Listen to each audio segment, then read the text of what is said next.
L'invité de la matinale. KTO Radio. Bonjour à tous, l'invité de la matinale de KTO Radio aujourd'hui, c'est le père Bertrand Lesoin pour parler de la crèche de Noël, car l'Avent approche à grands pas. Don Bertrand Lesoin, bonjour. Bonjour.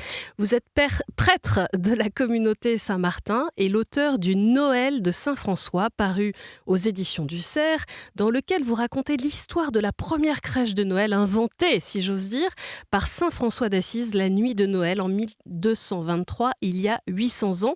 On va en parler dans quelques instants, mais le mot crèche vient du latin cripia, qui désigne plus spécifiquement une mangeoire pour animaux. Selon l'évangile de Luc, c'est là que Marie aurait couché l'enfant Jésus. Mais il n'est pas question d'âne et de bœuf dans l'évangile. L'histoire de la crèche commence dans l'évangile et se développe au fil des années. Racontez-nous. Absolument, comme vous venez de le rappeler, la crèche, c'est vraiment au sens étymologique du terme la mangeoire dans laquelle Marie a placé l'enfant Jésus. Et c'est à partir de cette mangeoire que vraiment c'est développé au fur et à mesure la crèche telle que nous la connaissons, parce qu'effectivement, quand on lit l'Évangile, il n'est pas question d'un bœuf ni d'un âne. Alors, il y a bien une prophétie d'Isaïe où il est question d'un bœuf et d'un âne. Ça vient de là, Ça l'âne et le vient bœuf. de là. Oui. Et puis, ça vient aussi de la tradition chrétienne, d'évangiles apocryphes qui progressivement a ajouté un certain nombre d'éléments, en particulier la grotte, dont il n'est pas fait non plus mention dans l'Évangile. Dans l'Évangile, il est question simplement d'un lieu où Marie et Joseph se sont retirés parce qu'ils n'avaient pas de place à la maison commune. Mais donc tout ça, c'est la tradition chrétienne, la dévotion populaire, l'attachement à l'enfant Jésus qui a progressivement ajouté ces éléments. Alors on pourrait se dire, est-ce que tout ça finalement c'est une légende, c'est du folklore? Sans doute qu'à travers tous ces éléments très simples, on touche quelque chose de la vérité de la foi, de la simplicité, de l'humilité qui marque la venue parmi nous de l'enfant Jésus, de l'enfant de Bethléem. Et en 1223, je le disais en introduction, Saint François d'Assise a une idée vraiment inspirée. Nous sommes à Greccio, en Italie. Comment est-ce que le Poverello a eu cette idée ? Alors on dit parfois la première crèche. C'est vrai et pas vrai en même temps. Alors pourquoi ? Dites-nous. Alors, ça n'est pas vrai au sens où, depuis très longtemps, il y avait ce qu'on appelait des mystères qui se jouaient dans les églises. On a même un certain nombre de décisions prises par les autorités ecclésiastiques qui disent « mais il ne faut pas qu'il y ait ces représentations dans les églises ». Donc, c'est C'était comme des représentations théâtrales, c'est un ça ? peu des représentations théâtrales qui avaient été rejetées même sur les parvis des églises parce que ça crée une forme de suspicion. Donc, ça n'est pas tout à fait la première crèche, mais d'une certaine manière, c'est aussi la première crèche parce que ce qui est quand même très très marquant dans cette crèche de Saint-François, d'abord, c'est vraiment une crèche de bout de ficelle, c'est-à-dire il y a presque rien. Il y a une crèche vivante, mais il n'y a personne qui joue Marie, personne qui joue Joseph. Il y a simplement une mangeoire, un bœuf, un âne, un peu de paille, des cierges. Alors, vous savez, un bœuf, un âne, pour nous, c'est assez... ça sort un peu de l'ordinaire pour nous qui vivons surtout en ville. À l'époque, j'imagine que pour les habitants de Greccio, ça faisait beaucoup plus partie de leur vie On quotidienne. est à 100 km au sud d'Assise. C'est ça, on est à peu près entre Rome et Assise. C'est un lieu auquel François était très très attaché. Et c'est vraiment à partir de ces quelques éléments très très simples que François va reconstituer ce qu'on appelle, et je pense qu'on peut faire nôtre cette expression, la magie de Noël. La simplicité de Noël. Il n'y a pas forcément besoin de grands moyens pour vraiment être touché au plus profond de nous-mêmes, être touché au cœur par l'événement qui se déroule. Jésus vient habiter parmi nous. Et quand François, avec tout son génie, toute cette spiritualité qui s'est développée au fil des siècles, la spiritualité franciscaine, quand François met en place cette première crèche vivante, vous avez dit qu'elle était très simple au départ, qu'est-ce qu'il a envie de faire vivre aux habitants de ce village ? Ce qui me paraît assez marquant, c'est le contexte dans lequel s'inscrit cette crèche. On est 3 ans avant la mort de Saint François, à une époque assez difficile pour lui, une période de profonde crise, de remise en question de toute son œuvre au sein même de la fraternité qui s'est constituée autour de lui. Il y a des tensions, des remises en question. Certains l'obligeaient à écrire une règle. Finalement, il le fait, mais un petit peu à contre-cœur. Donc c'est vraiment un moment très très difficile pour Saint François. Il ne faut pas s'imaginer François, celui pour qui tout va bien, un peu fleur bleue. Non, c'est quelqu'un qui vit une crise Un existentielle. grand combat intérieur. Un grand combat intérieure et c'est au cœur de ce combat, un petit peu par un coup de tête, parce que François d'Assise, c'est aussi, l'homme des coups de tête, qu'il se décide de vivre quelque chose d'exceptionnel. Il va vivre quelque chose d'exceptionnel et c'est vrai que ce qui est très étonnant, cette crèche, c'est de voir à quel point elle a marqué les esprits, alors que quand on veut raconter ce qui s'est passé, finalement, il ne s'est pas passé grand-chose. Mais François décide de vivre quelque chose d'exceptionnel avec les habitants du lieu, avec des moyens très très simples, mais c'est le cœur qu'il va mettre pour préparer cet événement, cette densité, cette intensité de vie qui se dégage du cœur de François, qui va faire que ce Noël va être pour lui comme un Noël unique où il va vivre aussi une profonde expérience de réconciliation intérieure, de réconciliation avec sa propre histoire, avec sa propre vie. Et c'est cette réconciliation intérieure qui va l'ouvrir aussi avec à une réconciliation, une fraternité universelle, hein. On parle souvent de Charles de Foucault comme le frère universel. On pourrait employer la même expression à propos de François d'Assise. Et c'est dans ce petit village un peu perdu, au milieu de nulle part, au cœur de l'Italie, que François va vivre cette expérience fondatrice. Vous racontez ça de manière magnifique dans votre ouvrage Le Noël de Saint François. Qu'est-ce qui va faire que cette idée de crèche va avoir un tel succès au fil des siècles et va devenir essentielle pour préparer son cœur à Noël? Je dirais que l'histoire de la crèche, c'est une histoire secrète. Et ce qui est assez beau, c'est de se dire que la crèche elle-même, l'événement, c'est un événement assez secret. Les anges en ont été témoins, quelques bergers en ont été témoins. La crèche est restée secrète et c'est sans doute un signe, mais l'évolution de cette tradition de la crèche, il y a eu un certain nombre d'études, hein, qui ont été menées, mais reste très, très difficile à reconstituer. En particulier de savoir comment cette tradition, inaugurée par, saint François d'Assise dans les années, ultérieures s'est prolongée, amplifiée. On a très, très peu d'éléments.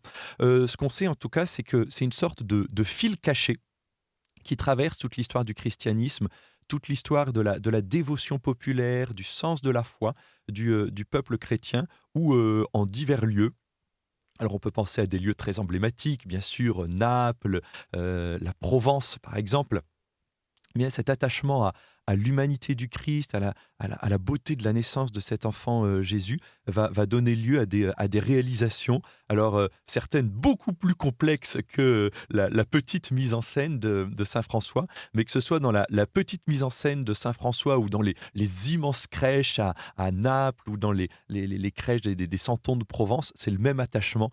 Jésus est venu parmi nous et notre crèche, notre maison, notre église est aujourd'hui un nouveau Bethléem. Venons-en justement, vous venez de l'évoquer, au sens profond de la crèche. Pour les catholiques, la crèche, c'est un moyen de vivre le sens de la naissance de Jésus. La crèche montre que Dieu a pris notre condition humaine, que le Fils de Dieu est né pauvre parmi les pauvres. Il y a un message central du christianisme dans la simplicité de cette crèche. Il y a un message absolument central. Vous savez que pour nous aujourd'hui, c'est assez difficile de vivre la fête de Noël finalement, parce que c'est vrai que nous vivons dans une société de la profusion, de l'abondance, et nous nous sentons presque démunis. C'est-à-dire dire comment nous aussi nous allons vivre l'esprit de Noël, la magie de Noël. L'esprit de Noël, la crèche le montre bien, ça passe par des choses très très simples, très pauvres, très, très ordinaires, presque tirées de notre vie quotidienne. Et puis aussi, un autre aspect marquant, je pense, pour bien nous aider à vivre Noël, aujourd'hui, on peut être tenté par une certaine forme d'aigreur, nous chrétiens, en nous disant mais voilà, les gens ne savent plus ce que c'est que Noël, et puis et toutes les polémiques qu'on voit aujourd'hui sur un certain nombre de transformations des termes, du sens de Noël, les crèches dans les lieux publics, oui, non. Ce qu'on peut se rappeler, c'est qu'il n'y avait pas de place pour Marie et Joseph il y a 2000 ans.